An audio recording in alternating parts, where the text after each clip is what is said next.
This meeting is being recorded.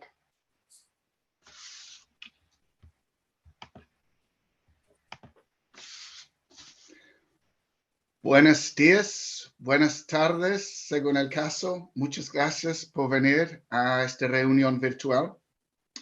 Somos International Crisis Group. Yo soy el director para América Latina de Crisis Group. Mi nombre es Iván Beriscoe. Y hoy, con un ilustre panel, vamos a tener una reunión para discutir la guerra contra pandillas, riesgos y resultados en El Salvador. Para empezar, voy a dar una breve introducción sobre lo que hacemos en Crisis Group y la lógica de esta reunión. En el grupo de crisis, hacemos investigaciones muy serias y largas y profundas sobre países en conflicto o que sufren altas tasas de violencia. Hablamos normalmente con todos lados de una disputa, un conflicto, con el fin de preparar recomendaciones concretas en términos de políticas públicas y respuestas públicas. Combinamos análisis de campo con información cuantitativa y también hacemos comparaciones entre particulares contextos específicos y otros que sufren alta violencia para tener ideas sobre cómo superar esos problemas. El informe que publicamos ayer, que se titula Un remedio para la fiebre carcelaria en El Salvador, es el cuarto sobre El Salvador desde 2017. En ese periodo, por supuesto, hemos visto un cambio fundamental en la política del país, el fin del sistema bipartidista que se creó en la posguerra, el ascenso del presidente Nayib Bukele y una reducción progresiva en la violencia cometida por las pandillas. Desde marzo, por supuesto, el país ha estado regido bajo el estado de excepción y sus efectos, los efectos de esta política, son el centro de la discusión hoy con la ayuda del panel de expertos que vamos a presentar en pocos minutos. Por el momento, solo quiero abusar de mis poderes como introductor para abrir un paréntesis. En efecto, hay un altísimo nivel de polarización política en El Salvador, como muchos otros países de América Latina. Pero no me consta que haya otro país en América Latina hoy en día que ostenta una división tan extrema entre el nivel de popularidad del gobierno adentro del país y las críticas que el mismo gobierno ha recibido desde afuera del mismo país. Aunque claro, hay mucho apoyo desde afuera de El Salvador para el presidente Bukele también, predominan las críticas. Me parece que hay dos ejes que determinan esta brecha entre la valoración doméstica e internacional del accionar del gobierno de Bukele. En primer lugar, es una democracia que defiende Bukele, que produce resultados y es muy efectivo para los ciudadanos, mientras que sus críticos insisten en una visión de la democracia que respeta las balances constitucionales y las limitaciones al poder ejecutivo. O sea, una visión de una democracia mayoritaria contra su versión más liberal. En segundo lugar, hoy en día, desde el principio del estado de excepción, el gobierno de El Salvador presenta y defiende una visión de la justicia retributiva y punitiva, en contra de un enfoque basado en el respeto por los derechos humanos sin importar los supuestos crímenes del individuo y en las causas sociales que pueden motivar la criminalidad de la persona responsable de ciertas ofensas o crímenes o delitos. O sea, presentamos se presencia en El Salvador una diferencia entre dos visiones de democracia y dos visiones de la responsabilidad individual para crímenes. Y estas posiciones parecen muy difíciles de superar y casi en ciertos puntos imposibles de conciliar. Pero lo que intentamos hacer es no tal vez superar esas diferencias, pero lograr algún consenso sobre algo mucho más concreto, que eso es el intento del informe que hemos presentado hoy y ojalá el panel, la discusión que vamos a tener hoy, que es enfocar en los efectos reales de la guerra contra las pandillas y considerar y contemplar si sus resultados serán concretos, sustantivos y duraderos en el tiempo. Con esas palabras, paso el micrófono a mi subdirectora Renata Segura, que va a presentar y moderar el panel. Muchas gracias a todos por participar hoy. Gracias. Gracias, Iván, y gracias a todos. I'm going to switch to English briefly to say that those of you who need simultaneous translation, the panel is going to be conducted in Spanish, but if you do not speak Spanish fluently or feel more comfortable in English, if you go to the bottom of the Zoom link, and you must be in the Zoom link, not in the YouTube link, but if you're in Zoom, you will see a little kind of planet circle sign, and it says interpretation. And we have our wonderful translator, Charlie, who's joining us, helping us. So please feel free to do that, to listen to the English interpretation. Para las personas que están acompañándonos hoy en el evento, si ustedes quieren hacer preguntas, la manera como vamos a hacerlas es que pueden ustedes escribirlas en el pequeño recuadro abajo que dice Q&A, preguntas y respuestas. Nosotros las estaremos mirando y al final de la primera ronda de preguntas, yo empezaré a distribuirlas a los panelistas adecuados. Entonces, pueden ir escribiéndolas en la medida en que va el evento. Naturalmente, les pedimos a todos que sean corteses y, con las preguntas. Vamos a empezar entonces el panel hoy con nuestro analista para Centroamérica, Tiziano Breda, quien fue la persona que hizo la investigación para este informe, Un remedio para la fiebre carcelaria. Tiziano, estamos a 6 meses después de que se ha decretado el régimen de excepción en El Salvador. ¿Cuál es el impacto que ha tenido en el país? ¿Cuál es el balance que hace el informe?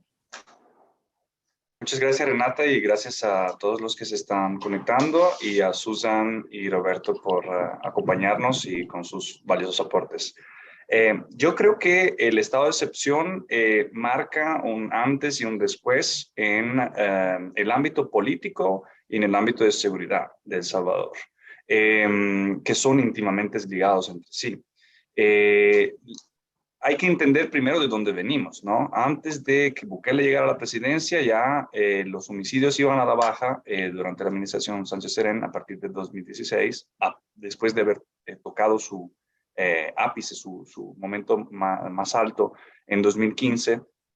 Pero vinieron a la baja al son de las armas, básicamente, con una ofensiva militar de parte del Estado que dejó más de 20,000 víctimas en el fuego cruzado y un número igual de denuncias de desapariciones.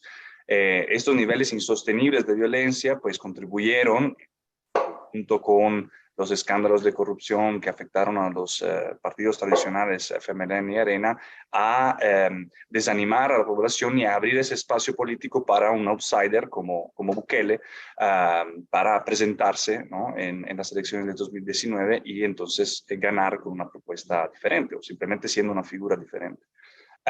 Con Bukele, desde 2019, siguieron bajando esos niveles de violencia, incluso de manera aún más marcada, pero cambió la razón por la que estaban bajando. Ya no era la fuerza bruta del Estado que reprimiendo lograba bajar estos homicidios, sino que como recaudamos información en un informe que publicamos en 2020 y luego el Faro publicó evidencia de este proceso, esto respondió a una decisión más bien de las pandillas de reducir los niveles de violencia, acompañada por una reducción de la hostilidad de parte de las autoridades, que fue parte de una especie de entendimiento informal que se vino fraguando en conversaciones entre emisarios del gobierno y líderes de pandillas. Esto contribuyó otra vez pues, a mantener niveles de violencia muy bajos y por lo tanto niveles de popularidad de Bukele muy altos, que atribuyó más bien estos resultados a su plan control territorial. Lo que conllevó posiblemente o contribuyó a la victoria, digamos, muy clara de nuevas ideas en las elecciones legislativas y municipales de 2021. Vemos que a partir de ahí, a partir de, digamos, haber logrado ese resultado, empiezan a darse señales de estancamiento de este proceso. Él en época relativamente pacífica, con alrededor de un par de homicidios por día, viniendo de más de 20 en 2015-16, anunció la duplicación del ejército en julio del año pasado. Luego se detuvo uno de los interlocutores del gobierno, intermediario entre gobierno y barrio 18 sureños. Se dio ya un repunte de asesinatos en noviembre del año pasado. O sea, este proceso ya estaba dando señales de estancamiento, posiblemente como consecuencia de haber perdido tal vez el valor que tenía antes de las elecciones de 2021. Y al final, cuando se rompió totalmente en marzo de este año, fue lo que conllevó básicamente a esta repunte de homicidios que quitó la vida de 87 personas a finales de marzo y empujó al gobierno a dar una respuesta contundente a este repunte de violencia de pandillas, particularmente de la Mara Salvatrucha. Desde ese repunte, la violencia ha vuelto a bajar, incluso a niveles menores que en 2021. Esta vez cambió otra vez la razón por la cual está bajando. Parecería que efectivamente esta campaña de arrestos masivos que ha llevado al encarcelamiento de más de 54,000 personas en este momento, supuestamente miembros de pandillas,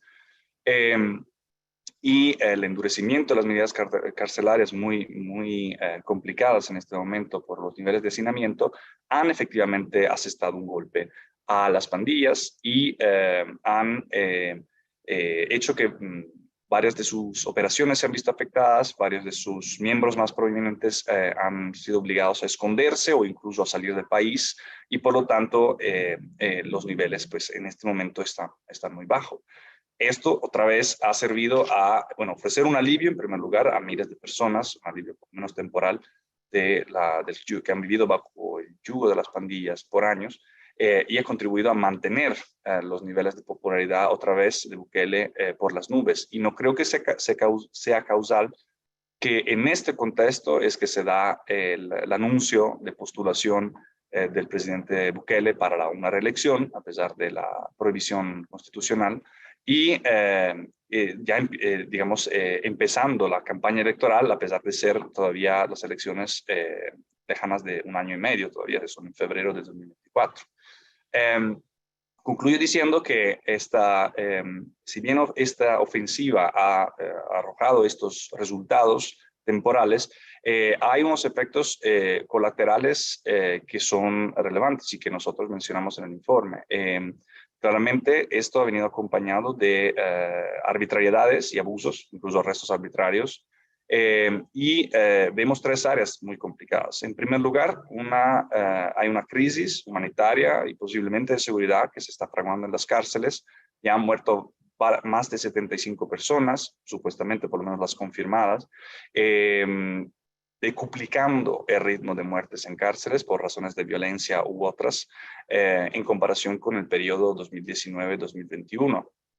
Y es cierto que si bien están priorizando las pandillas mantener un perfil bajo y evitar la detención, a medida de que esta situación se vaya normalizando, es muy probable que se vayan adaptando estos grupos e incluso se puedan reagrupar y contraatacar de alguna forma o de toda manera alterar los niveles de violencia muy bajo en este momento. Ya vemos que hay más enfrentamientos en lo que va del año que en todo 2021 y en todo 2020.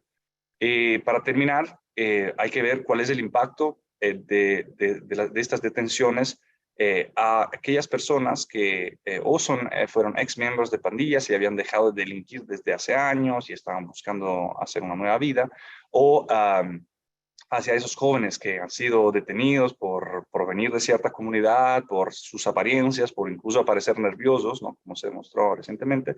¿Cuál es el impacto de esta detención y posiblemente de enfrentar una justicia por varios años?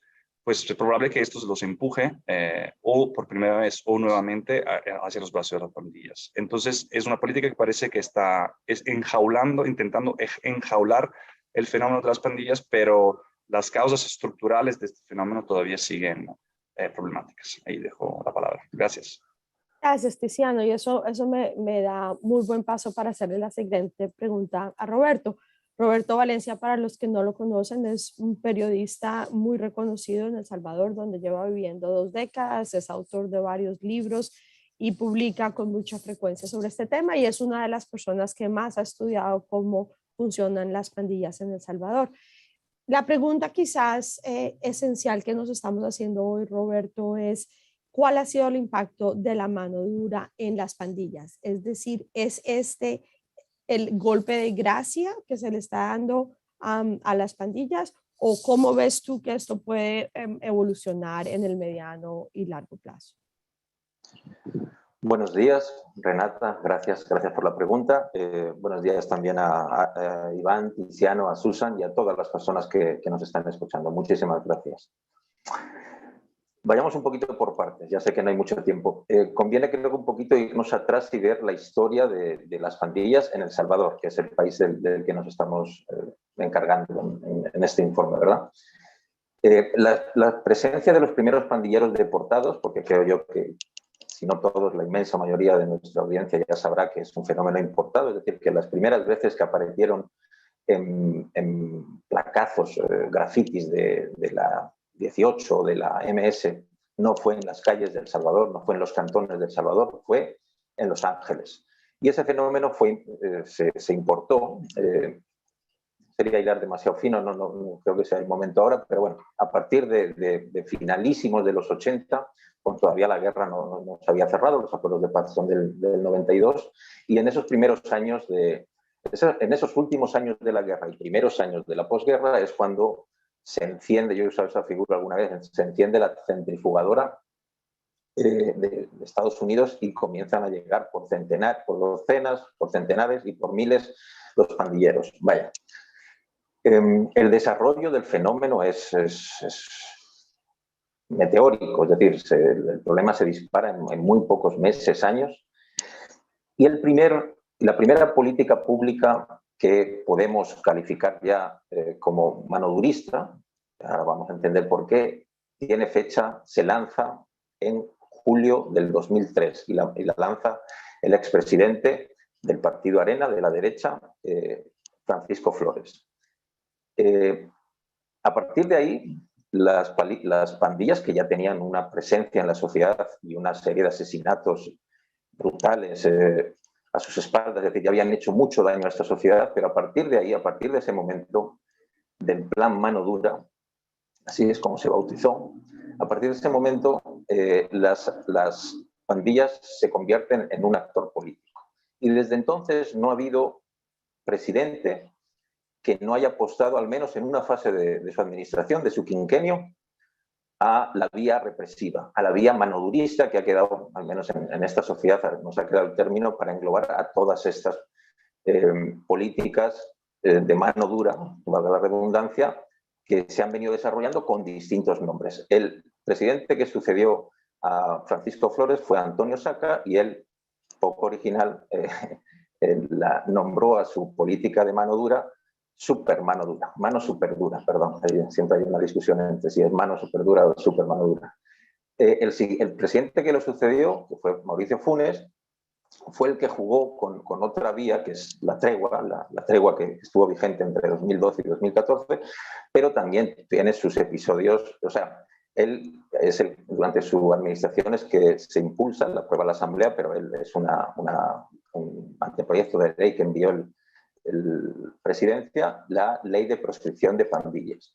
Y el siguiente presidente, Salvador Sánchez Serén, que terminó su mandato, bueno, entregó la banda a Nayib Bukele en junio del 2019, pues su visión manodurista se plasma en una serie de políticas que aquí hemos convenido a llamar medidas extraordinarias y que, como dato anecdótico, es, bajo mi criterio, y llevo unos pocos años estudiando con bastante interés el fenómeno de las pandillas, es esa administración en la que se dan las mayores violaciones de derechos humanos. Eso es un poquito en contra de una idea que parece asentada de que es la administración Bukele, que también está, como ya apuntó el compañero Tiziano, está violando derechos humanos de manera sistemática y además perifoneándolo. Esa es la gran diferencia con el actual presidente respecto al anterior.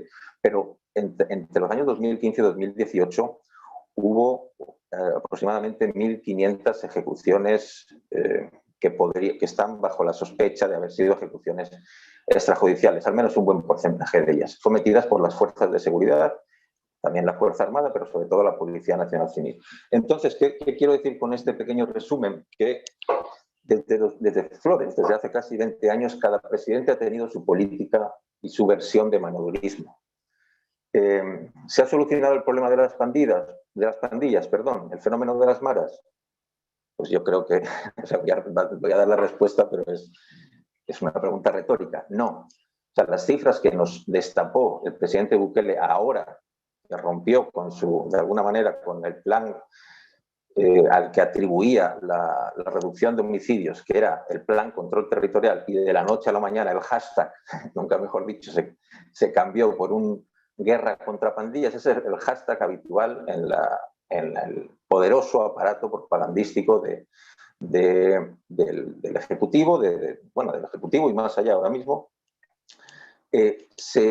Ahí nos dimos cuenta que había un conteo, una especie de censo de pandilleros, y el propio presidente anunció que eran más de 70.000. Es decir, durante los tres primeros años de gestión, el número de pandilleros siguió aumentando. Y el problema social que ello conlleva siguió aumentando. Es decir, ninguna de las políticas que podríamos llamar de mano dura que se han implementado ahora, y creo que ha habido de todos los colores y sabores, desde la izquierda, desde la derecha, desde esto que tenemos ahora que cuesta un poquito más encasillar políticamente, se han implementado este tipo de respuestas que son muy populares y suelen garantizar votos, pero el problema está ahí.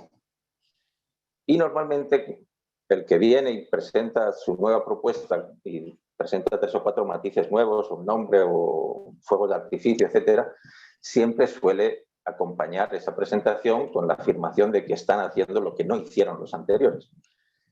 Eso nos lleva a la pregunta que nos planteabas. Esta que estamos viviendo ahora está teniendo un impacto, o es la verdadera solución, aunque sea de corte manodurista. Esta es la verdad, de la administración Bukele, de los que podríamos llamar guerra contra las pandillas, régimen de excepción. Al final del tiempo determinará cómo se va a llamar este periodo que estamos viviendo. ¿Es esta la verdadera? Vaya, yo, intentando ser lo más imparcial posible que uno pueda ser, porque yo formo parte de esta sociedad y veo y vivo, y por mi trabajo en particular tengo muchos sensores en las zonas donde más se sufre el problema de las pandillas, que es un problema de convivencia brutal que tiene esta sociedad. ¿Es el golpe de gracia? ¿La guerra contra las pandillas es el golpe de gracia? A ver, algunos elementos que ya abonó Tiziano, pero me parece importante subrayar. Estamos viviendo la época con menos homicidios desde que se tienen registros más o menos confiables, es decir, desde el final de la guerra civil o desde el inicio del presente siglo y milenio. Sí, yo no tengo dudas de que las cifras de homicidios, con todas las sombras que está casi esforzándose por poner la administración Bukele, con algunas decisiones, bajo mi punto de vista, erróneas que están tomando en cuanto a acceso a la información, pero teniendo en cuenta los elementos y apelando un poquito también a mi experticia en el seguimiento de este tipo de información, sí, estamos viviendo las cifras, estamos viviendo la etapa del país en el que menos violencia homicida hay, de largo además.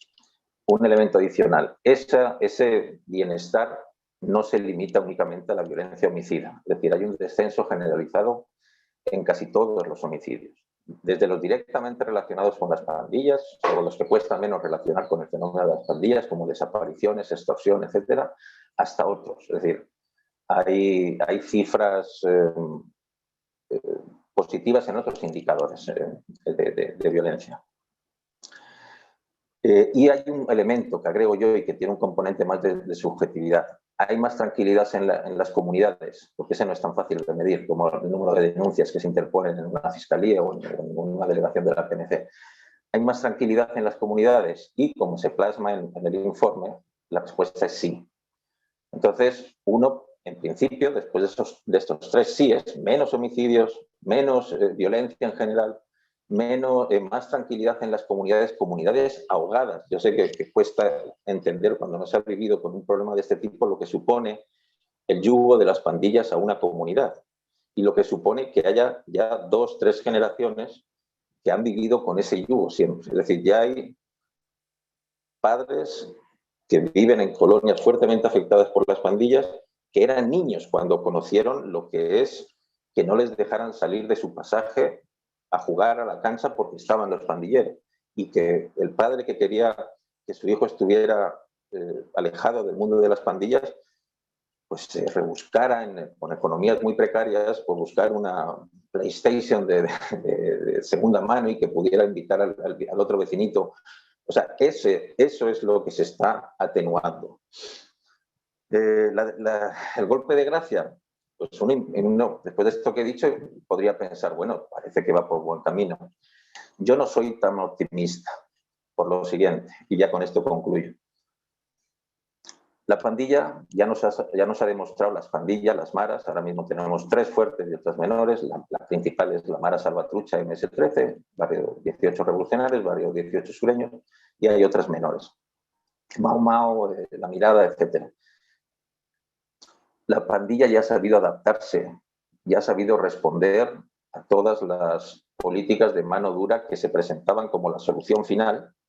La pandilla ya ha sabido responder. Yo no sé exactamente qué va a pasar de aquí a 6 meses o de aquí a 1 año, pero sí sé que las pandillas han sabido adaptarse a las nuevas circunstancias, por duras que fueran. Y si ahora están siendo duras, también lo fueron en la administración de Sánchez Cerén, como decía, donde había una especie de consenso tácito entre todas las fuerzas políticas y, me atrevería a decir, sociales, con algunas excepciones que son las más plausibles, de que la ejecución extrajudicial de pandilleros no era un problema para esta sociedad.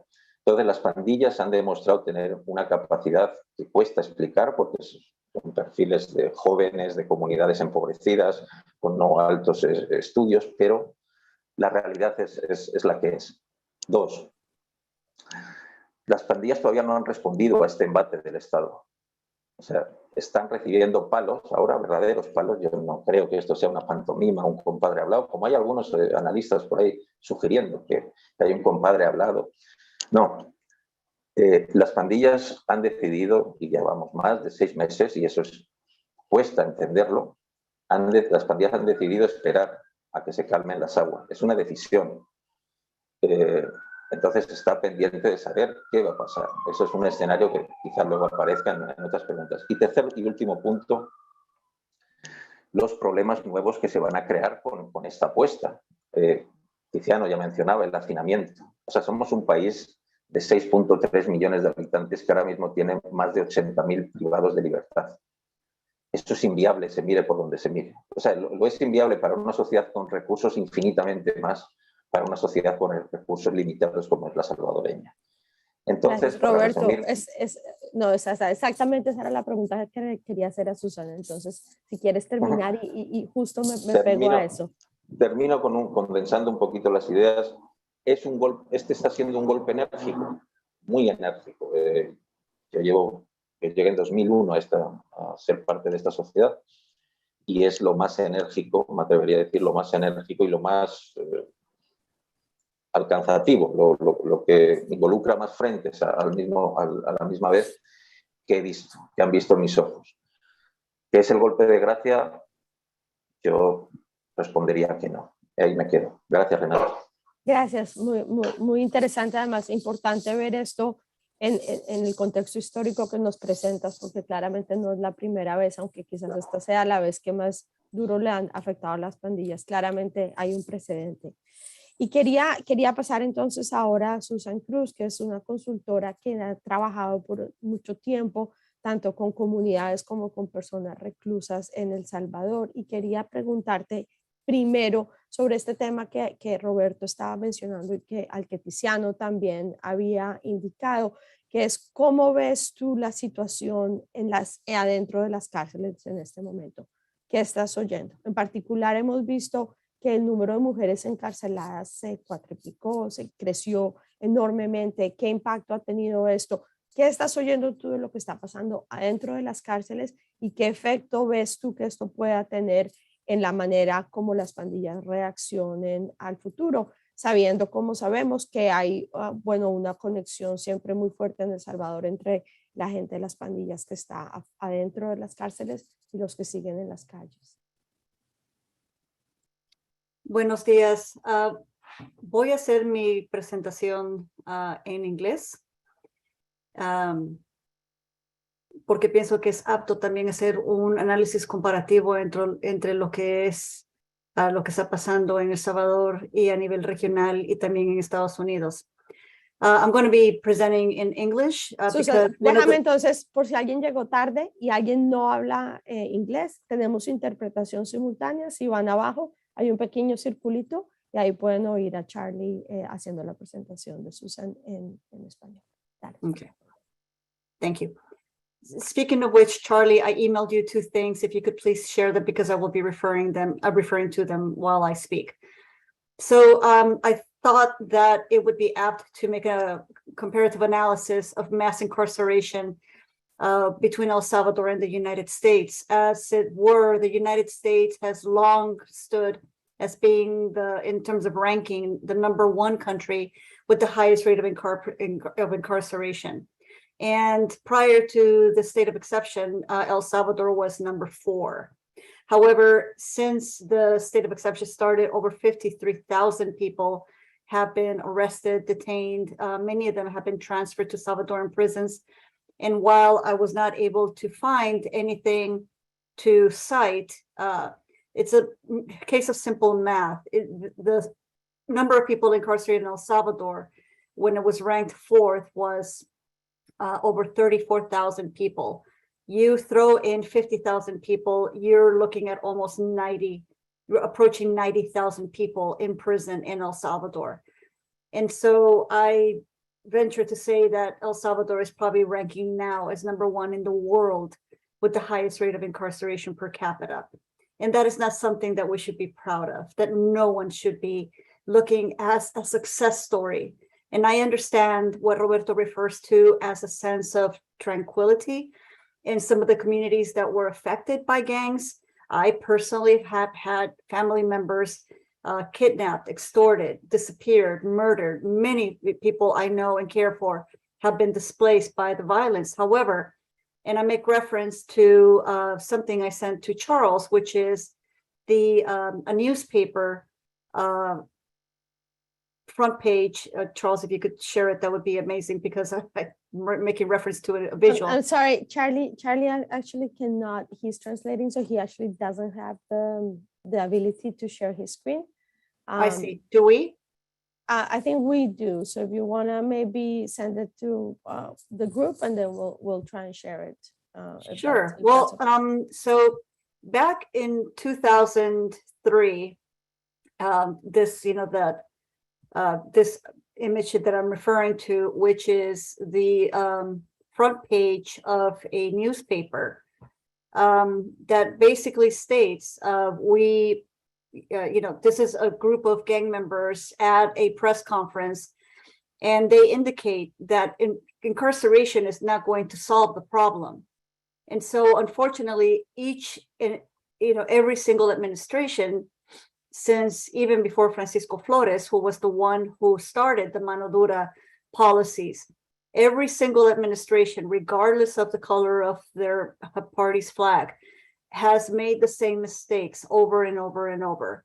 And now we find ourselves with the unenviable position of being #1 in incarcerating a large portion of the population.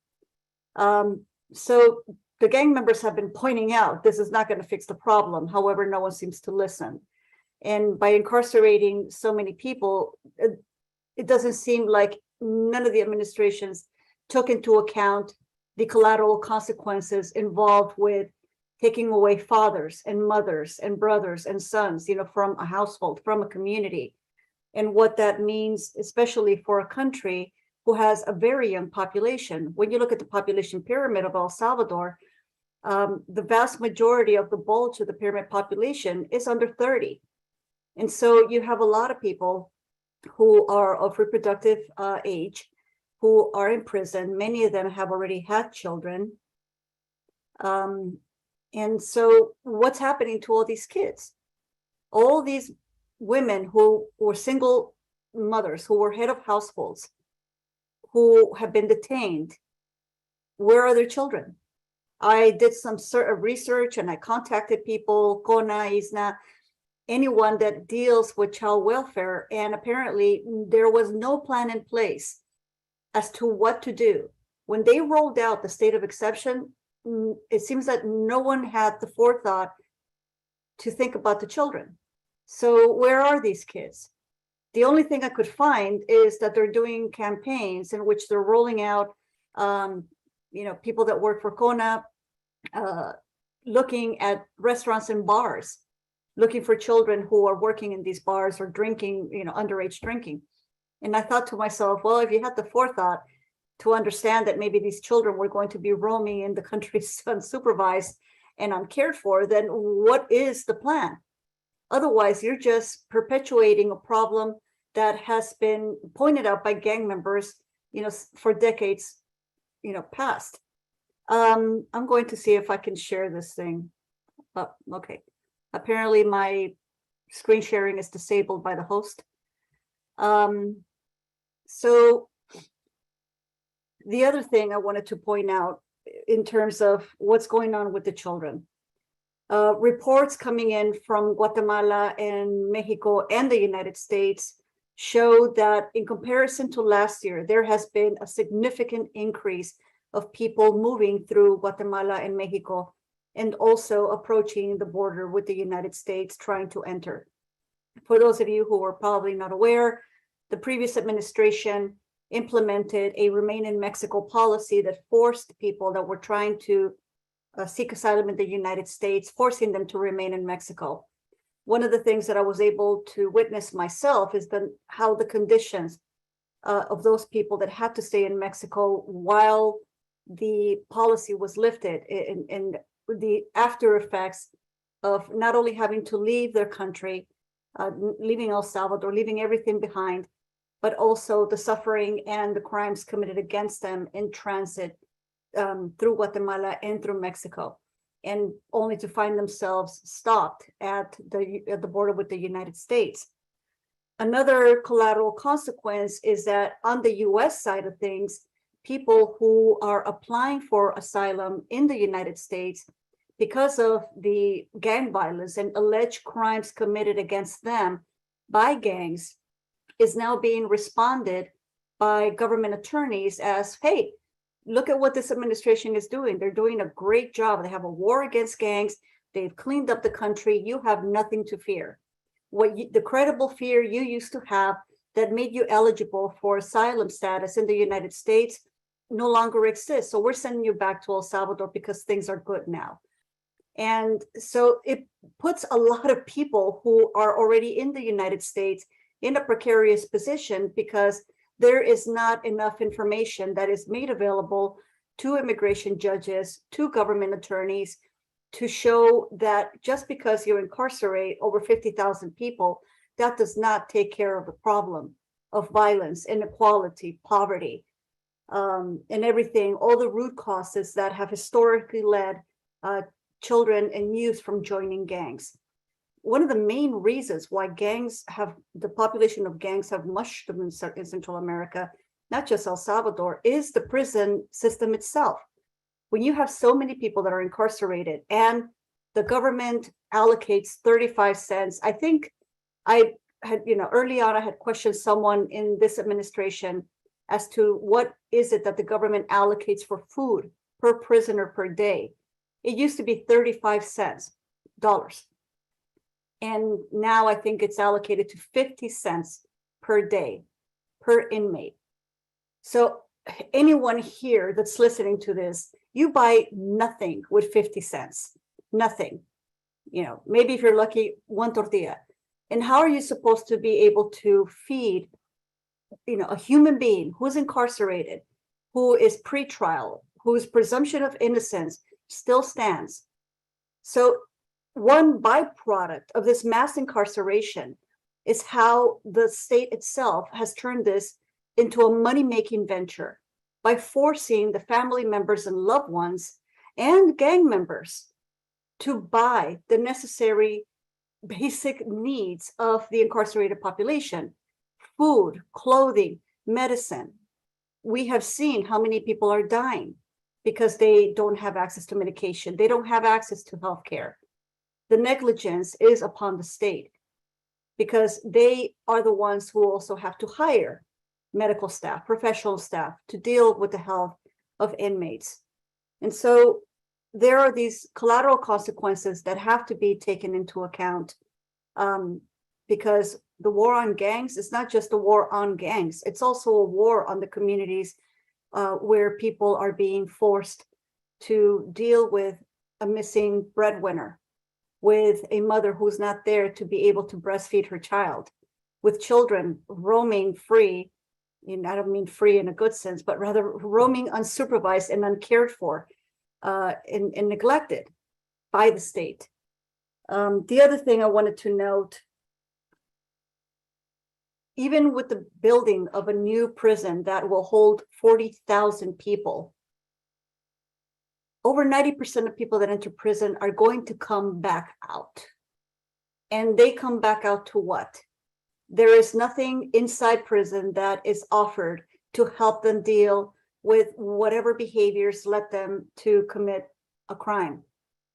And now with the age of children being dropped to age 12 who can be charged with crimes, that is extremely disturbing to think how yet another very young generation of Salvadorans is being forced into incarceration from the crib.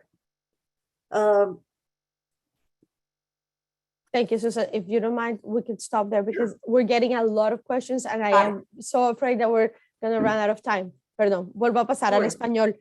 Y creo que donde estaba terminando, Susan, es un punto que ha salido en varias de las preguntas que están viniendo del público y entonces quiero quizás tirarle esta pregunta a Tiziano porque también es parte grande del informe, que es, ok, si esto no funciona a largo plazo, entonces, ¿cuál es la solución? Y Susan creo que estaba muy correctamente apuntando sobre el hecho de que hay pocos programas dentro de las cárceles para preparar a la gente de las pandillas cuando salgan. Hemos visto en Twitter recientemente el presidente Bukele diciendo pues que cumplan primero su sentencia y después salen, pero ¿qué pasa cuando salen? Entonces, Tiziano, ¿cómo ves tú la posibilidad de que haya algún otro tipo de programa para tratar de reinsertar a estas personas en la vida en algún momento cuando terminen su sentencia en la cárcel? Gracias, Renata. Yo creo que ahí hay dos elementos, no solamente lo que concierne a los, y hay dos dilemas, digamos, no solamente lo que concierne la rehabilitación, el proceso de rehabilitación y reinserción de los individuos que se quieren separar de la vida de pandillas, o de los grupos. O sea, si debería ser un proceso grupal o individual, ahí está un dilema. Y el segundo no es solamente lo que concierne su camino hacia, digamos, el cambio de vida personal y la reinserción en la sociedad, sino cómo también la sociedad, las comunidades pueden reaccionar, acoger, rechazar este tipo de camino. Digamos, no aceptar una convivencia o aceptar una convivencia en esas comunidades. En el informe, efectivamente, nosotros identificamos que la única medida en el largo plazo para básicamente desinflar, ¿no? Descompresionar estas cárceles súper hacinadas y abordar realmente la que son, intentar realmente quitarle manpower, ¿no?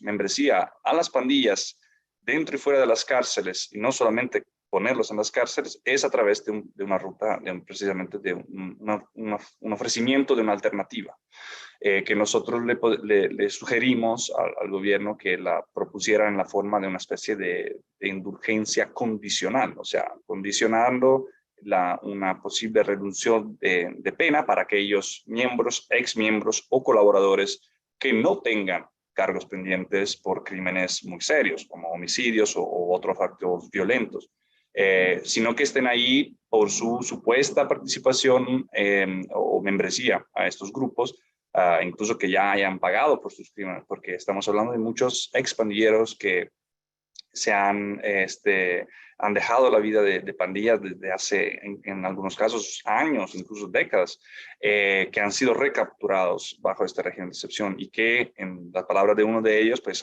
son como esclavos del pasado y no pueden realmente quitarse de encima esta experiencia pasada. Y esto hace que entonces esto se refleje en ellos, en su capacidad de crear una otra identidad, en sus familias, en la capacidad de salir adelante y intentar cambiar vida y tener réditos lícitos, no procedentes de la extorsión, por ejemplo.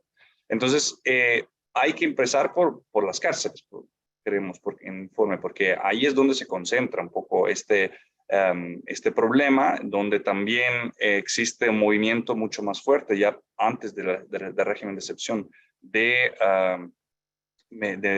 pandilleros que a través de la conversión religiosa, pues, han intentado desistir, ¿no? Calmarse, salir de estos grupos, y donde el deseo entonces de cambiar vida es mayor. Claramente esto debería pasar por un marco legal que no existe. La Constitución prevé que las cárceles tengan función rehabilitativa, pero si bien se está haciendo algo para los civiles, o sea, por los reos que no tengan vínculos con pandillas, nunca nada se ha hecho a nivel estatal, de política estatal, se ha hecho para miembros de pandillas.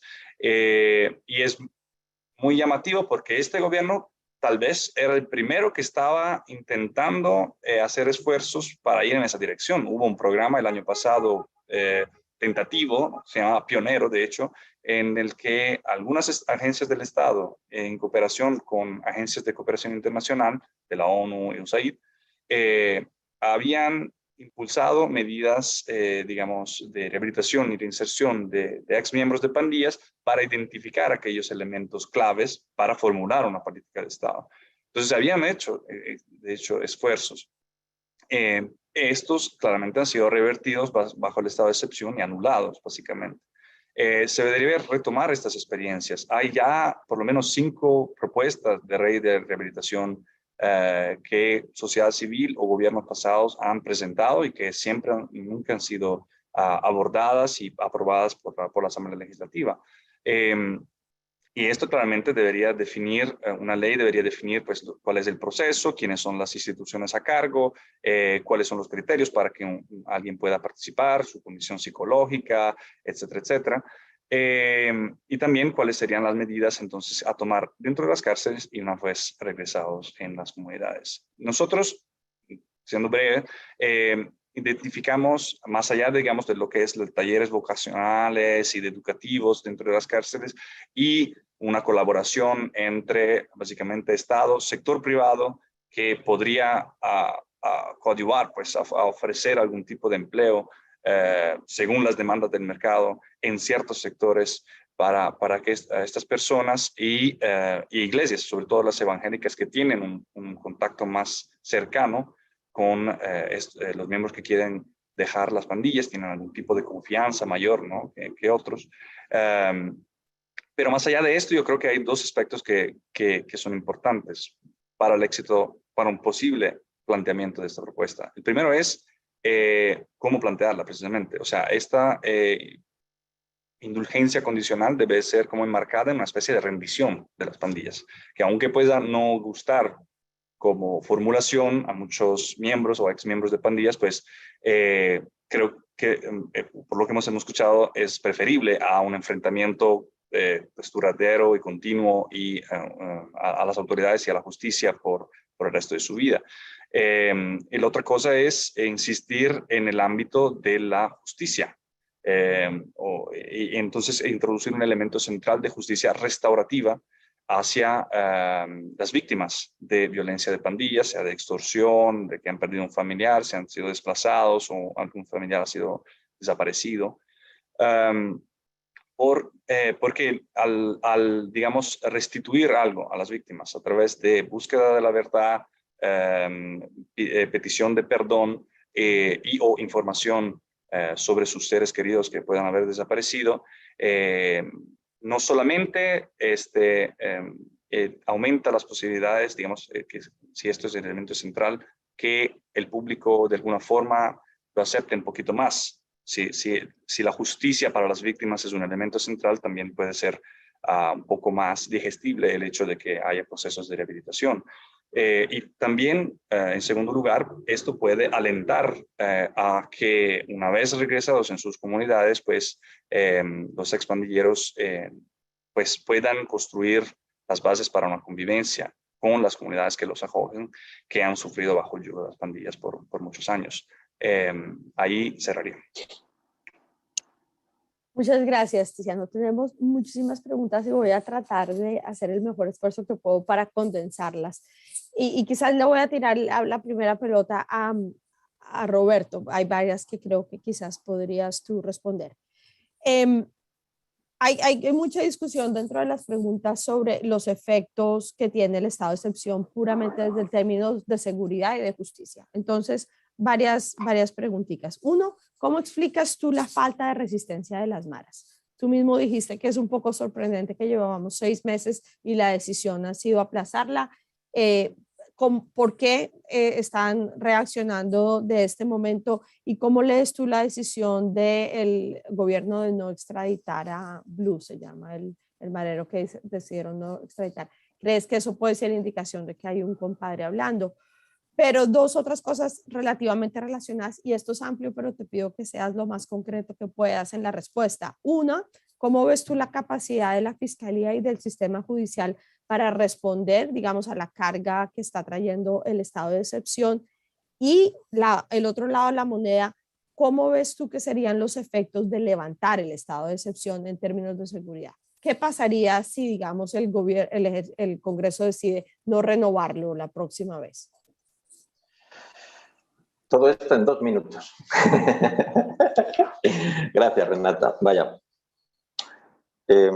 ¿Por qué? ¿Por qué las pandillas han optado, ese es mi análisis, han optado ahora por aguantar ese torbellino que se les ha venido imprevisto? Creo que ningún analista o de las personas que nos jactamos un poquito de haberle dado seguimiento al fenómeno de las pandillas, ninguno de nosotros preveía este tipo de golpe, y tan prolongado, llevamos ya más de medio año, y tan prolongado el silencio de las pandillas. Este medio año ha sido el medio año seguramente más tranquilo, habría que sacar la lupa, pero casi que es una afirmación sin mucho riesgo. Es el medio año más tranquilo en la historia reciente de este país. ¿Por qué? Para mí hay una explicación, o sea, siempre es un cúmulo de factores, no es una razón única, pero la razón principal es que esto ya se vivió, o sea, una ruptura de unas negociaciones que ha sido el detonante del régimen de excepción, de esta respuesta del Estado y de Bukele en particular, porque aquí está todo ya muy personalizado. Ya se vivió una ruptura violenta de una negociación que fue la que se promovió durante la administración Funes a partir de marzo del 2012 y que finalizó ya en la gestión del presidente anterior al que tenemos ahora, Salvador Sánchez Serén. En esa ocasión hubo una guerra abierta que creo yo que ameritaba más esa etiqueta, ese sobrenombre que lo que estamos viviendo en la actualidad. Y eso no es una opinión nomás, o sea, sí, es una opinión, pero está basada en los datos. Es decir, las cifras de detenciones y de elementos que invitan a pensar en ejecuciones extrajudiciales, es decir, cuando hay un supuesto enfrentamiento y hay heridos, es un elemento que invita a pensar que realmente pues, fue más un enfrentamiento y hay heridos de las dos partes, me refiero. Y en aquella época, en los años 2015, 16, 17, tuvimos 3 años en los que todo esto, o sea, de hecho, hay bastante literatura al respecto. Yo publiqué varios reportajes y un montón de organismos internacionales mucho más prestigiosos que yo. En aquella época había prácticamente, hablo de 2015, 2017, ayer, había una especie de licencia para matar pandilleros. Eso es lo que se vivió en esta sociedad, de parte de las no de grupos de ejecución, de sombras negras y de este tipo de organismos que están muy arraigados a la historia de este país, los escuadrones de la muerte, sino de parte del propio Estado, es decir, policías y soldados en su horario de servicio uniformados que realizaban operativos en los que había 10 muertos, todos pandilleros o todos supuestos pandilleros, 0 heridos del lado después de un intercambio brutal, supuesto intercambio brutal de armas, había 10 pandilleros muertos, 0 detenidos y 0 fuerzas de seguridad. Entonces, las pandillas ya vivieron eso, vivieron una guerra de tú a tú contra el Estado, una guerra que ellos en un principio creían que iban a ganar. Hay un montón, yo soy un fan del hip hop, en todas sus vertientes, sí, el hip hop, perdón, espero que no se me enojen mis amigos por decir esto, pero bueno, hay varios grupos de pandilleros que están en red, un montón de canciones hechas por pandilleros de la MS y del 18, y de la 18. Hay varias canciones que se compusieron en esa época, que están en red, en las que ellos, envalentonados, cuando empezaba esa guerra contra el Estado, lo explicitaron en sus canciones, en sus rolas. Está muy clarito. Entonces, en esa guerra que las pandillas creían ganar y que el Estado quería ganar, quien más sufrió, hubo bajas de los dos lados, obviamente, pero quien más palos recibió fueron las pandillas, inequívocamente. Y creo que hay elementos bastante objetivos para pensar que el Estado hoy está incluso mucho mejor preparado para que lo que estaba en 2015, cuando se desató aquella verdadera guerra. Entonces, entre eso y que el gobierno, cuando uno ve las cifras de las detenciones en los supuestos enfrentamientos, ahora le dan otro nombre, es intervención legal, en las supuestas intervenciones, cuando ha habido fallecidos durante el régimen de excepción, normalmente las cifras van acompañadas con detenidos, con pandilleros detenidos. Es decir, yo tengo la impresión de que la actual administración está siendo más laxa, afortunadamente, que la administración anterior, la del profesor Salvador Sánchez Cerén. Por más que el discurso diga exactamente lo contrario. O sea, el discurso y lo que se perifonea dice exactamente lo contrario. Entonces, ese es el elemento principal. Hay más, es un cúmulo de factores, pero los pandilleros perdieron la guerra que trataron de jugar de tú a tú y saben que si ahora se plantan en ese mismo terreno, seguramente salgan más escaldados. Ese es mi análisis. Sobre el Blue es un caso especialmente significativo. Primero, el Blue, y esto lo he hablado con un montón de personas que llevamos años en esto, el Blue hasta que salió, que había una solicitud de extradición, no era nadie, entre comillas, o sea, no era un integrante ni de la Ranfla en libertad, ni de la Ranfla histórica. La Ranfla es como una especie de comandancia general de cada una de las pandillas. Era un personaje secundario que había estado en Estados Unidos, cometió supuestamente unos delitos allá y la administración actual es la que más ha impulsado ese deseo de que sea extraditado. Hubo otro caso con el que se habló, que estuvo muy en boca de todos, que era la supuesta prueba de que, porque así se maneja desde la oposición, que estas son las pruebas de que tiene todavía una connivencia. Esa afirmación la pongo en cuarentena. ¿Por qué? Porque hasta hace poco, hasta hace un poco más de 2 meses, otro nombre que se ponía a la par del Blue era el Manicomio, que es otro alias de un pandillero de la Mara Salvatrucha 13, que ahora mismo, desde hace 2 meses, fue deportado, a pesar de que se mencionaba y se mencionó que no se estaba deportando por precisamente esos acuerdos explícitos que había hablado entre las jefaturas de la MS-13 en particular y el gobierno. En estos días previos al 1 de octubre se estuvo manejando que iba a salir en libertad y hasta donde sabemos no ha salido en libertad. Yo ni creo que nadie conoce los pormenores del caso Blue, pero a mí, y con esto cierro este punto, no me parece que sea la prueba de nada, ni a favor ni en contra. Igual que si lo extraditan, tampoco será la prueba de que no hay ningún tipo de acercamiento entre las pandillas y la MS-13. Esa es mi lectura. Y el tercer punto, mencionabas la Fiscalía y el régimen de excepción y cómo se puede poner fin a esto. Yo no creo que sea... a efectos prácticos para quienes vivimos en esta sociedad, y esto va a ser un poco chocante, pero A mí, que viajo en bus, que voy caminando a los lugares, etcétera, etcétera, si tuviera que decir en qué me ha afectado el régimen de excepción en cuanto a mi movilidad, en cuanto a mis preocupaciones, si fuera honesto conmigo mismo, diría que no me ha afectado en gran cosa.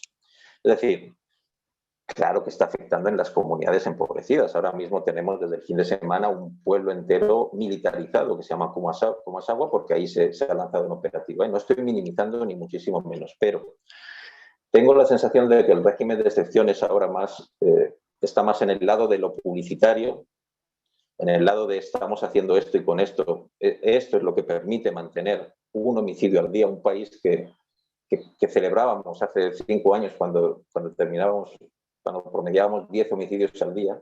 Ahora ya llevamos meses promediando 1, incluyendo las cifras incluyendo los fallecidos que excluye el gobierno de su conteo, que son los pandilleros o supuestos pandilleros que fallecen en supuestos intercambios.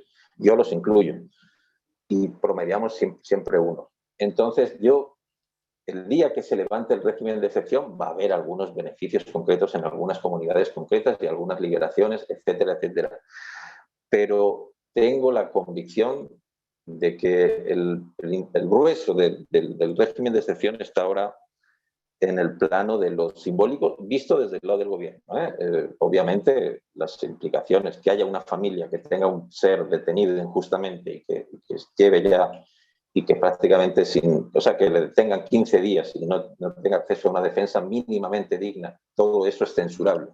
Pero desde el lado del gobierno, y menos mal que precise esto porque es importante, desde el lado del gobierno yo sí veo que tiene más un componente publicitario, porque es esa palabra mágica, régimen de excepción, a la que se le atribuyen ahora todas las virtudes que parece ser, y hay bastante evidencia de que se están viviendo en las comunidades, que es, no nos engañemos, estamos hablando de El Salvador, un país empobrecido, con amplísimos porcentajes de la población viviendo en 50-60% en comunidades empobrecidas, que es donde está el verdadero voto y el que quita y pone presidentes. Entonces, me quedo ahí para que haya más tiempo a otras inquietudes.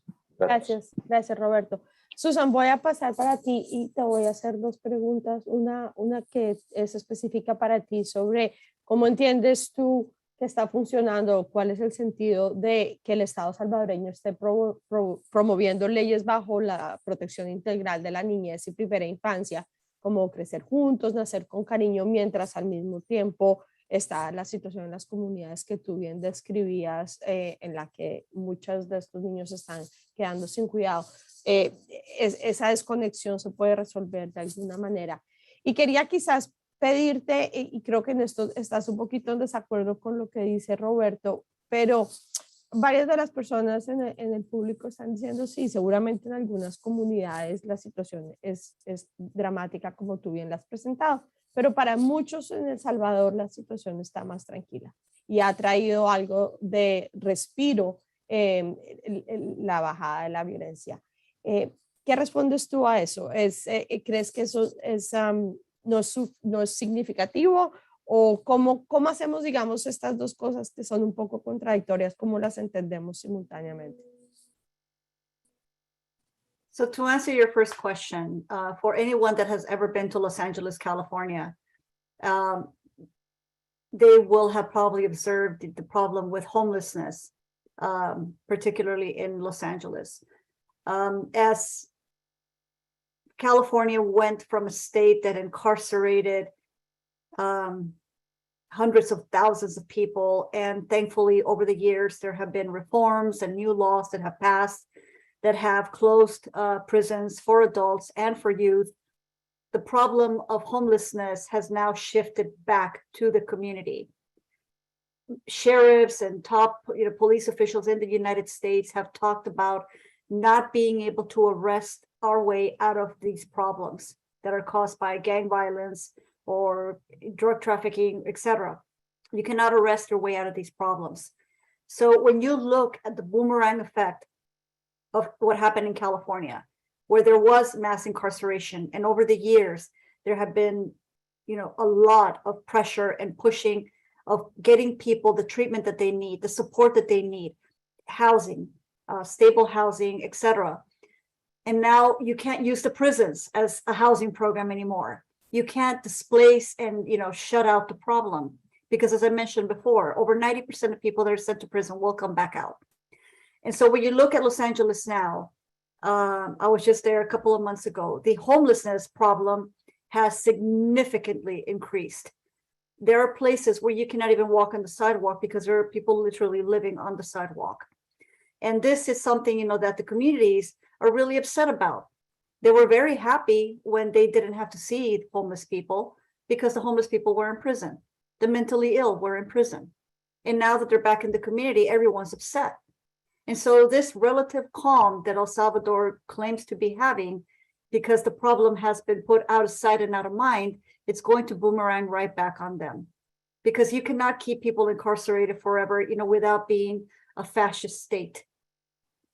You can only suspend constitutional rights and freedoms and liberties for only, you know, so long before the entire world starts, you know, to wonder, is this genocide? What is this that you're doing to your own people? And neighboring countries who have to deal with the blowback of such policies are going to start exerting pressure on El Salvador, because now they're going to have to absorb the hundreds and thousands of people that are affected by this. So this relative calm, in my opinion, is just a calm before the storm. In regards to your other question, and I also saw it on the chat, I think it's a way to ignore the problem, to make it invisible.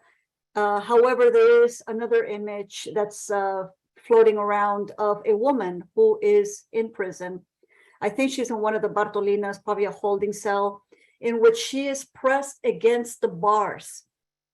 And this is a verified image. She's pressed against the bars. Her breast is out, and she's breastfeeding her child, who's being held by another woman holding her baby while she's breastfeeding across this bar, across the jail bars. To me, that is the total image of what really is happening with this campaign that's, you know, being put out about a childhood, you know, that's safety and beautiful, and, you know, mothers, you know, feel free to breastfeed their children and give them hope for the future. You can't demonize and criminalize or make invisible such a large percentage of the country without repeating the same toxic, destructive patterns that have been repeated by administrations previous to this one, and think that something's going to change. Thank you. Thanks, Susan, for that. Tiziano, voy a pasar a ti y te voy a hacer dos preguntas que son bastante diferentes, pero que se están repitiendo en el chat y me gustaría que miraras las dos. Hay una pregunta, creo, de Rosa Naya que me parece bastante interesante, que es si la violencia ha bajado de manera tan significativa porque las pandillas están o en la cárcel o paradas por ahora. ¿Esto quiere decir que no hay otras fuentes de violencia en El Salvador? Y alguien más preguntaba, ¿se han llenado estos espacios que las pandillas han dejado? ¿Hay alguna evidencia de que haya otros grupos criminales que hayan entrado a llenar estos espacios? Esa es la primera pregunta. Y la segunda es, ¿cómo vemos esto en el ambiente internacional? Por una parte, Susan estaba comentando cómo esto puede convertirse en un modelo para otros actores en la región. Tú habías dicho antes que ha habido mucha crítica, y Iván también había mencionado eso en la introducción. Ha habido mucha crítica por parte de actores internacionales, pero quizás alguien en las preguntas anotaba, ¿no? digamos, de los ámbitos formales de los derechos humanos un poco menos. ¿Cómo ves tú que está afectando esta cuestión las relaciones de Bukele con el planeta? Y finalmente, ¿le importa a Bukele si las relaciones se rompen? Por lo menos en su persona en Twitter parece estar muy poco preocupado sobre lo que opinemos fuera del país sobre él. Entonces, si no te importa, te lancé cosas muy variadas, pero me parece importante que las miremos antes de terminar. Muchas gracias, Renata. Gracias a todas las personas que lanzaron varias preguntas. Voy a intentar ser lo más conciso posible sobre quiénes son los actores que ejercen la violencia en El Salvador, que implica que haya bajado tanto entonces ahorita que la presión es muy alta hacia las pandillas. Efectivamente, creo que se ha demostrado en los últimos años, porque al haberse consolidado un paisaje criminal, por así decirlo, único en El Salvador, yo me atrevería a decir, en comparación con otros países. No conozco otro país donde un grupo de delincuencia organizada, como son unos grupos de delincuencia organizada, como son las pandillas, han establecido presencia en un 90% más o menos de las municipalidades de un país, hayan llegado a una membresía de un 1% básicamente de la población, con 70,000 personas, y por lo tanto hayan establecido de manera claramente variada, de comunidad a comunidad y de zona rural a zona rural, pero una presencia fuerte. Y por lo tanto, es para mí razonable sostener la tesis de que efectivamente, como actores violentos, como grupos criminales organizados, las pandillas han sido, son los actores que más tienen influencia sobre los niveles de violencia en el país. Entonces, si deciden bajarlos, sea por una negociación con el gobierno o por evitar un enfrentamiento que les costaría muchísimo, como justamente Roberto mencionaba, a raíz de la experiencia de 2015, entonces los niveles de violencia bajan mucho. Ahora bien, no son los únicos, claramente. Hay un elemento que ha venido aumentando a lo largo de los años, o su preponderancia, su influencia, pues se ha revelado a lo largo de los años, que es el uso de la fuerza ejercida por parte de agentes del Estado, sea en sus trajes formales, digamos, de policía y militares, sea en la participación en así llamados escuadrones de la muerte. En 2017, de hecho, según un estudio, pues el total de las muertes violentas producidas en el país, el 10% proveían de enfrentamientos entre pandillas y fuerzas del Estado que, como decía Roberto, en muchos casos escondían una posible uso excesivo de la fuerza, incluso hasta ejecuciones extrajudiciales. Y si uno mira, ahora que los homicidios de parte de pandillas han bajado tanto, en este periodo, pues esta proporción incluso ha crecido. Nosotros en el informe planteamos que, bueno, según los datos, si uno agrega las muertes violentas en intervenciones legales a los homicidios registrados por otra razón por parte de la policía, pues las muertes producidas en estos enfrentamientos son casi un tercio de las muertes totales violentas que se han registrado durante el estado de excepción. También, claramente, existe, pues, de manera menor, otros elementos de delincuencia organizada, de grupos de narcotráfico, pero por lo que conocemos nosotros son menores en comparación con otros países vecinos y de la región. Y claro, pues existe también un componente de convivencia, como así le llaman también de parte del gobierno, donde haya una cultura, donde la violencia esté tan arraigada en la cultura salvadoreña y claramente pues incluso el machismo, ¿no? Salvador es uno de los países con las tasas más altas de femicidios y donde a menudo los problemas entre vecinos o interpersonales pues incluso pueden ocasionar hechos de violencia. Entonces también hay este elemento, pero seguramente, o sea, yo me atrevería a decir que las pandillas sí son el actor que más tienen el poder de influenciar estas cifras.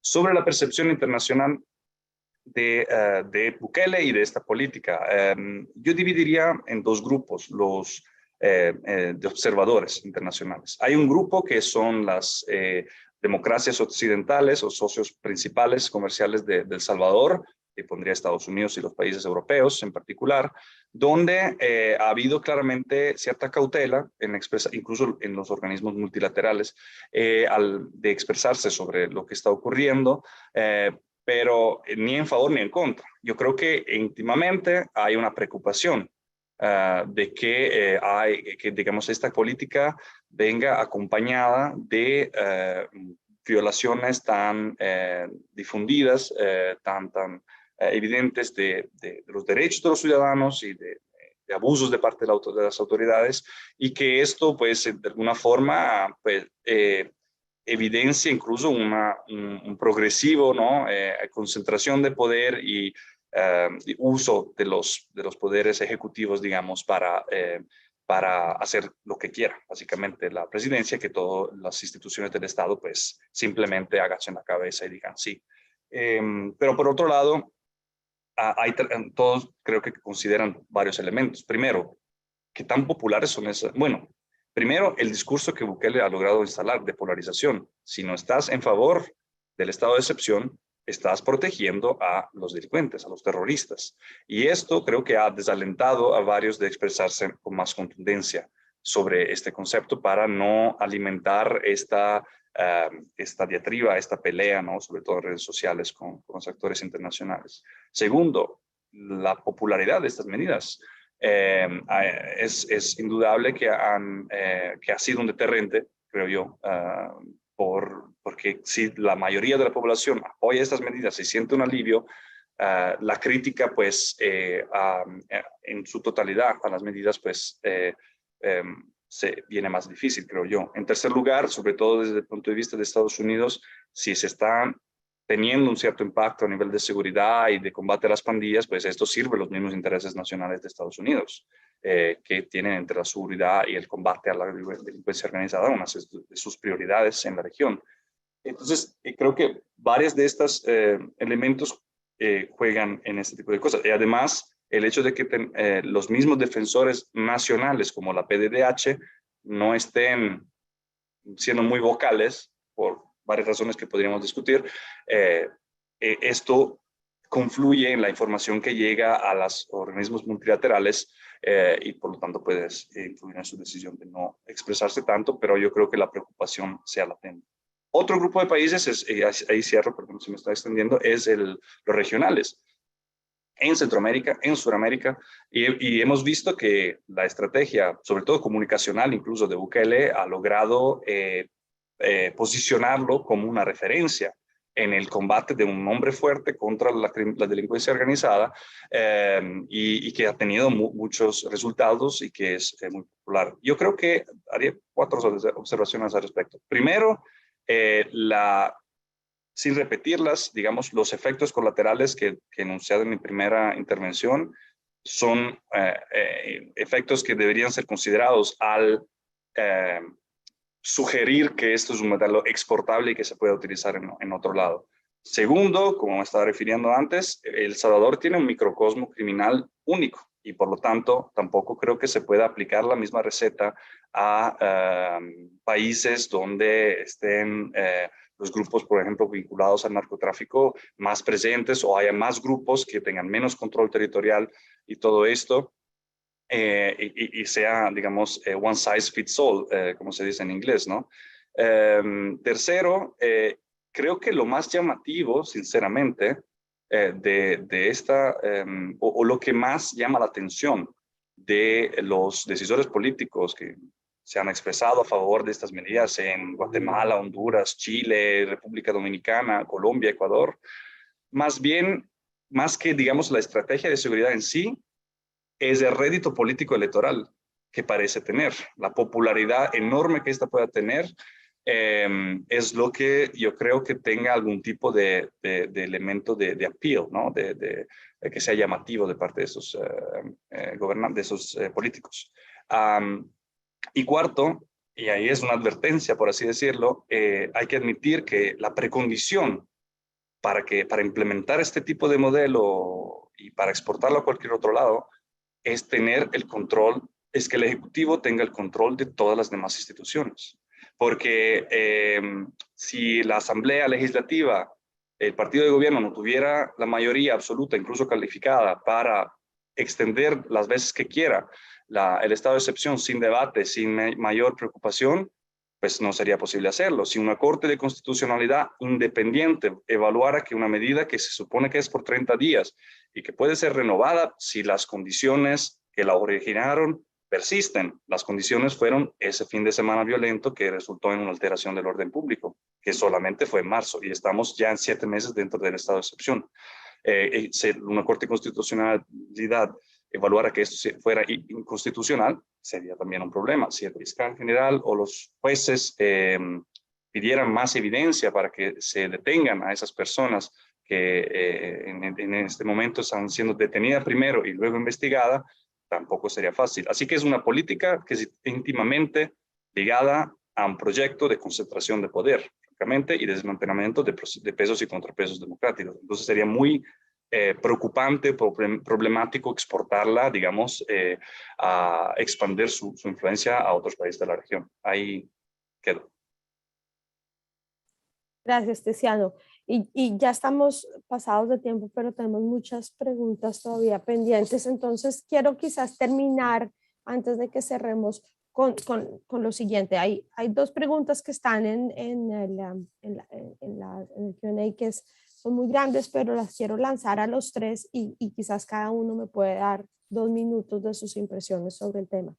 La primera es, como bien sabemos, el problema fundamental es que hay unas raíces sociales y económicas que llevan a la existencia de las pandillas, ¿no es cierto? Y cuando Bukele había empezado con el plan de control territorial, había habido mucha conversación sobre tratar de ir a resolver esos problemas fundamentales que llevan a la gente a unirse a las pandillas, y eso parece estar en un segundo ámbito en ese momento. Entonces, dada la conversación como está en este momento, dada la polarización que hay en El Salvador, el nivel de apoyo a estas medidas de mano dura, ¿qué espacio hay para empezar a conversar sobre una solución a estas raíces causales del fenómeno de las pandillas en general? ¿Y qué podríamos empezar a hacer en el mediano plazo, por lo menos, para tratar de solucionar este ciclo un poco sin fin? Y la segunda pregunta conectada es, digamos, el otro lado de la moneda, es que en este momento el ambiente legal, pero mucho también político, no abre muchos espacios y deshabilita casi a la sociedad civil para trabajar en temas de rehabilitación. Como bien estaba diciendo Tiziano, muchas de las personas que han sido encarceladas, había gente que ya estaba en procesos de rehabilitación y dejar las pandillas. ¿Qué podría hacer la gente que está interesada en el tema, adentro y afuera de El Salvador, para abrirle espacios a aquellas personas que están tratando de trabajar con el tema de rehabilitación, para por lo menos tratar de sacar a algunos de los miembros de las pandillas? Entonces, si quieren, podemos empezar con Susan, después Roberto y terminamos con Tiziano. Les pido que sean bastante breves en la medida de lo posible. Para empezar, en el país tiene que haber un entendimiento de lo que es el proceso de vida de alguien que es miembro de una pandilla. Traté de responder algunas de las preguntas en el Q&A.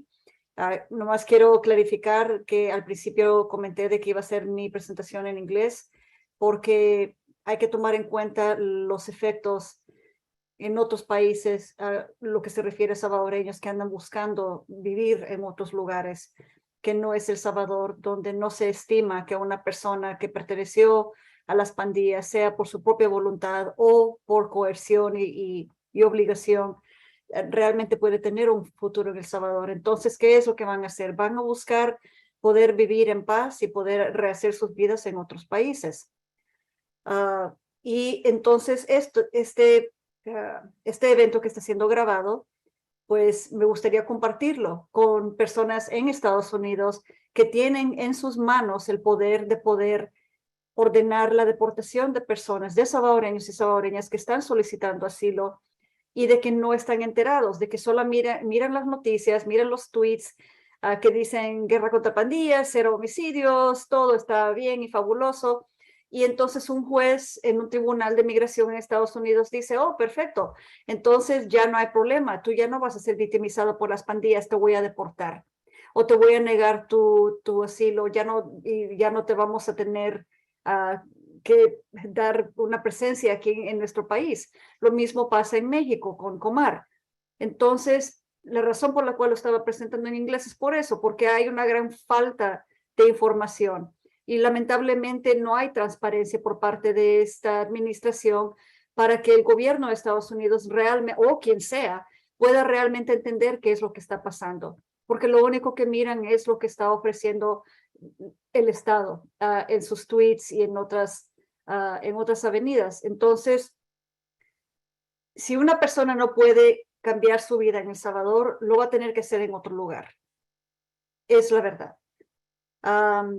Yo tuve una muy mala experiencia en marzo, justamente antes de que empezara el estado de excepción. Fui a recoger a un colega al aeropuerto de Comalapa. Esta persona es una persona rehabilitada, totalmente rehabilitada. Es un autor, ha publicado libros, es reconocido en su país de origen y en Estados Unidos. Para ser breve, me interrogaron a mí, porque yo era la persona que lo fue a recoger. Le negaron acceso a El Salvador, lo obligaron a dormir en el suelo en el aeropuerto y el día siguiente lo pusieron en un vuelo de regreso a su país. Eso fue antes que empezara el régimen de excepción. Y para alguien que como niña vivió el horror de ser arrancada de los brazos de mi madre por fuerzas de seguridad del Estado de aquel entonces, para mí eso fue un recordatorio que realmente nada ha cambiado. Que mientras el Estado, sea quien sea el Estado, y que a quien está poder de controlar el Estado y sus cuerpos de seguridad, vamos a tener este tipo de problemas, que no se puede vivir en paz, que no hay redención, que no hay rehabilitación, porque un pandillero siempre va a ser un pandillero, así como me dijeron los dos agentes de la PNC de que tomaron mi documento de identidad y le tomaron foto sin ellos identificarse conmigo y me interrogaron. Entonces, si no se puede vivir en El Salvador, ¿dónde se puede vivir? Es de poner ese peso y esa carga en otros países vecinos, Estados Unidos, etcétera. Y para mí, francamente, estar en un penal o tener que vivir en país ajeno no es un logro. Gracias. Gracias, Susan, por esa narrativa personal que siempre tiene tanta importancia en estos temas. Roberto. Sí, bueno, sobre la pregunta que planteas y me voy a esforzar esta vez, sí, en ser breve. Yo soy pesimista, al menos a corto y medio plazo, sobre, bueno, creo que todas las personas que estemos escuchando esto sabremos que al final las palabras mágicas esas que darían para otro debate de prevención, reinserción, rehabilitación son la clave de un problema social como inequívocamente es el de las pandillas. De hecho, sobre el papel, el plan control territorial, es decir, los primeros 3 años de la administración Bukele tenían ese componente. Creo que era la fase 2 la que subrayaba de manera muy precisa eso.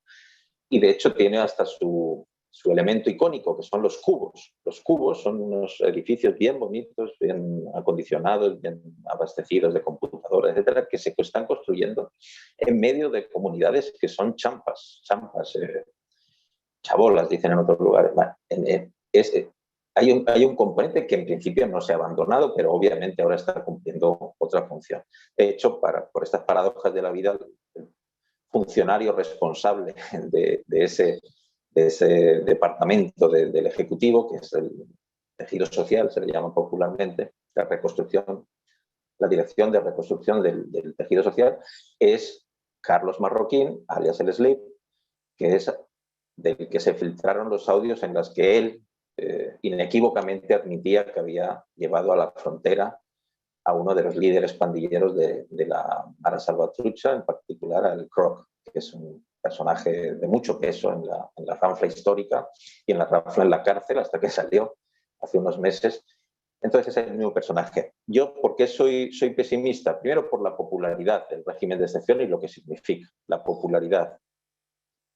La popularidad es un tema que se menciona, que ha salido esa palabra varias veces, pero habría que tendríamos que haber reflexionado un poquito más sobre ese punto, porque un líder en América Latina popular es Andrés Manuel López Obrador, pero es que las cifras, cuando uno compara las cifras de Bukele, de apoyo a su gestión o de apoyo político explícito en las urnas a su proyecto, como fue en las elecciones del año pasado, deja como una caricatura el apoyo de los mexicanos a su presidente, que es notable y que es muy amplio, pero las cifras de aquí estamos hablando de en torno al 80-90%, hasta más. Al propio presidente ya prácticamente todas las medidas que aprueba, con una excepción, que sé que no es el tema, la ley Bitcoin, esa la población se la rechazó, incluso sus votantes, sus más entusiastas. Entonces, mientras estemos con estas altísimas tasas de popularidad, en particular del régimen de excepción, y con unas elecciones clave a medio plazo, que a inicios de 2024 este país renueva presidencia, o sea, hay unas elecciones presidenciales, hay unas elecciones legislativas, están todas las elecciones juntas, al Parlamento Centroamericano, a las municipales, todas van a, en un plazo, en poco más de 30 días, los salvadoreños están convocados para ir a elegir a sus alcaldes, a sus diputados del Parlamento Centroamericano y a su presidente. En este contexto veo yo prácticamente imposible, y repito, ojalá sea mi pesimismo existencial y esté yo equivocado, pero veo prácticamente imposible que esta administración, con el discurso tan virulento que está teniendo contra las pandillas y contra todo lo que circula alrededor, y tenga una mínima conexión, o aunque no la tenga, ellos la fabrican en su aparato de comunicaciones, dudo que sean estos meses de aquí hasta este próximo año y medio, dudo que sea el tiempo más propicio para trabajar. Mencionabas las ONGs, Renata, yo ojalá esté equivocado, pero dudo que sea el mejor espacio este año y medio. Y para terminar con una nota positiva, a pesar de este pesimismo, yo sí creo que a partir de una vez y en función de los resultados de estas elecciones, que presumiblemente van a ratificar el control del Estado que tiene el buquelismo, sí que veo más posible un cambio de dirección, un giro de timón por completo. ¿Por qué? Porque Bukele ya lo ha hecho. Es decir, acá ya tenemos el medio chiste en las redes sociales de que siempre hay un tuit para retrasar. O sea, siempre sale un audio en el que en el que Bukele o sus allegados están diciendo exactamente lo contrario a lo que dicen hoy. Entonces, creo yo que es un personaje precisamente si le queremos ver una virtud a esta indefinición política que le permite estar echando, cuando era ya presidente electo, un montón de improperios al régimen de Pekín, a China, a la República Popular China, y 6 meses después estar tomándose de las fotos, inaugurando parques de atracciones como el que han inaugurado hace unas semanas aquí en el Puerto de la Libertad. Ese pragmatismo y ese sí que, por poner la nota positiva, no es que yo lo crea especialmente, pero sí que permitiría que Bukele, en especial si los resultados de las elecciones son muy favorables a sus intereses y recibe un apoyo similar al que tiene en la actualidad de parte de la población salvadoreña, sí que vería yo más posible con unas próximas elecciones, las inmediatamente posteriores a esas en 2027, es decir, con 3 años de margen, para que hiciera algún tipo de concesión en esa línea, en la línea de apostar más por prevención, rehabilitación y reinserción. Eso es lo que yo creo. Ojalá mi pesimismo no tenga unas bases tan sólidas, pero es lo único que puedo decir. Gracias. Gracias, Roberto. Sí, creo que eso va bastante en línea con las sugerencias que hacemos en el informe. Tiziano, quizás quieres mencionar un poquito de eso también en estas palabras finales. Sí, la verdad, muchas gracias a todos. Ha sido una conversación súper enriquecedora. Yo coincido básicamente totalmente con lo que dijo Roberto sobre su lectura política, así que no quiero repetirlo. Agregaría solamente un elemento que también puede jugar un papel en este posible cambio de rumbo antes o después de las elecciones, y es que precisamente el ámbito internacional. El Salvador, aunque quisiera lanzarse en un experimento de rehabilitación de 20,000, 30,000, 70,000 pandilleros, no pudiera hacerlo con sus recursos, sinceramente. O sea, ya el mercado económico y laboral del Salvador no da por reintegrar a la sociedad y ofrecer empleo a esa gente. En el momento donde hay ya más de un cuarto de la población bajo los niveles de pobreza, una tasa de subempleo bastante alta. Por lo tanto, sería crucial para que esto se volviera realidad que llegaran una inyección de recursos externos. Y es evidente para todos que en este momento el gobierno de Bukele está enfrentando problemas financieros, aunque está intentando pues, tapar algunos de ellos, recomprando cierta deuda, ofreciendo ciertas cosas, pero la promesa del Bitcoin de crear oportunidades y ganancias económicas no parece estar cumpliéndose por el momento. Las tensiones que han habido sobre temas como Estado de Derecho, el Bitcoin mismo y otros temas con Washington, con Bruselas, con el Fondo Monetario Internacional, con otras instituciones financieras, han disminuido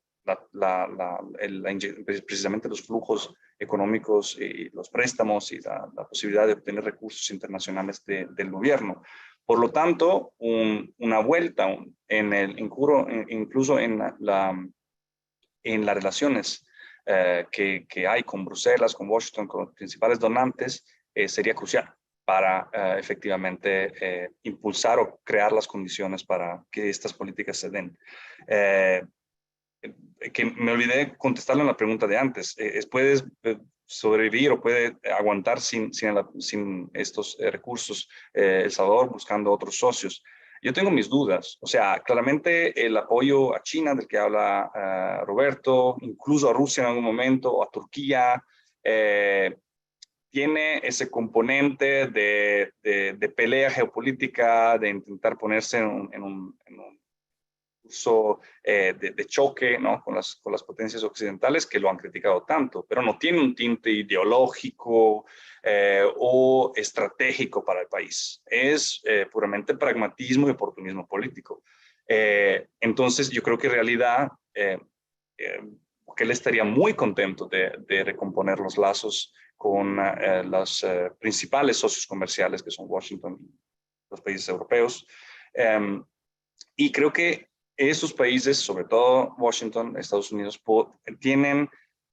están empezando a entender que el enfoque que ha habido hasta este momento de denuncia abierta, de crítica, de retiro, de suspensión de cierta cooperación y esto y lo otro, pues de imposición de sanciones individuales, no han surtido los efectos esperados en el cambio de actitud de parte de Bukele, sino más bien han sido contraproducentes. Y por lo tanto, un acercamiento más quizás privado, sin dejar de expresar ciertas preocupaciones, pero que sobre todo centre la oferta de poner el peso político, financiero y técnico detrás de una apertura, un cambio de la política de seguridad hacia la rehabilitación y reinserción de exmiembros de pandillas, nosotros argumentamos en el informe, incluso podría ser un elemento que aliente a una mejora, a revivir las relaciones entre San Salvador y las demás capitales occidentales. Y esto sería crucial para cualquier escenario en que este tipo de políticas se puedan estar considerando. Bueno, muchas gracias. Creo que con eso vamos a cerrar. Ivan, no sé si quieres decir Sí, algo. gracias, Renata. Solamente me queda decir mil gracias a todos los panelistas, a Susan, Tiziano y a Roberto por compartir su conocimiento profundo, sus experiencias directas de una situación que obviamente no se va a cambiar de día a noche, la situación de la violencia en las comunidades, la violencia en las pandillas. Pero quería agregar un par de cosas. Me parece que la importancia de este tipo de evento es romper la sensación que a veces se tiene en El Salvador de que hay solamente un pensamiento único o del gobierno o el pensamiento alternativo, que son las críticas al gobierno. Hay matices, hay diferencias, hay posibilidades de ver los dos lados a la vez, de entender las diferentes realidades. Y segundo, lo que nos preocupa mucho en Crisis Group es el silencio a veces en que viven las comunidades donde hay niveles altos de violencia y pobreza. El silencio aún mayor que existe obviamente dentro de las pandillas y maras, y el silencio que nos preocupa mucho de las cárceles, donde la capacidad de monitorear y inspeccionar las condiciones casi no existe hoy en día. Hay muy pocas posibilidades de visitar formalmente y hacer inspecciones en esas condiciones. Y termino con un pedido sincero a las autoridades de El Salvador de contemplar, dar más espacios y posibilidades de trabajar seguro a los ONGs como nosotros y a los periodistas para que podamos seguir informando con responsabilidad sobre lo que está pasando en ese país, porque seguir un rumbo sin tener información concreta de diferentes fuentes es un camino en muchos casos al desastre. Con esas palabras termino. Muchas gracias a todos. Bueno, muchas gracias a todos. Antes de terminar, quiero darle las gracias a Charlie Roberts, nuestro magnífico intérprete, a quien como siempre terminamos abusando de su tiempo y lo hacemos más largo de lo previsto.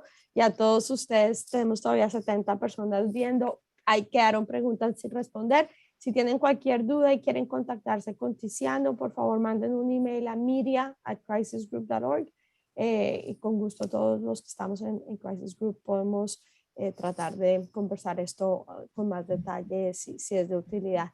Muchas gracias a todos, de nuevo a Susan y Roberto sobre todo por acompañarnos hoy.